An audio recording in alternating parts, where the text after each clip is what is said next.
नमस्कार मित्रांनो, आज आहे माझा डेली ब्लॉग करायचा तिसरा दिवस आणि दुकानात आल्यावर आपल्याला असे कळाले की अजित पवार दादा यांच्या फ्लॅटचा अपघात झाला आहे आणि त्यात त्यांचे निधन झाले आहे. हे मला समजल्यानंतर खरेच वाटले नाही. मग मी यूट्यूबवर जाऊन बघितले तर ही न्यूज खरी होती.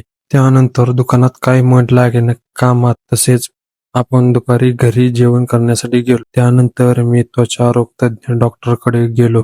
साई स्किन क्लिनिकमध्ये आणि तेथून आपले काम झाल्यावर घरी परत आलो. 5 वाजता मित्राचा फोन आला की गाडी दुरुस्तीला दिली आहे. माझी गाडी दुरुस्त झालेली आहे, आणायला जायचे आहे. त्यानंतर मी मित्राच्या घरी पोहोचलो आणि गाडी आणण्यासाठी आम्ही गॅरेजवर पोहोचलो. दुकान ओपन केले, अगरबत्ती लावली. आज सकाळपासून मार्केट पण शांत असल्यामुळे दुकानात गर्दी कमी होती आणि त्यामुळे आज दुकानात काय काम करायचा मूड लागत नव्हता.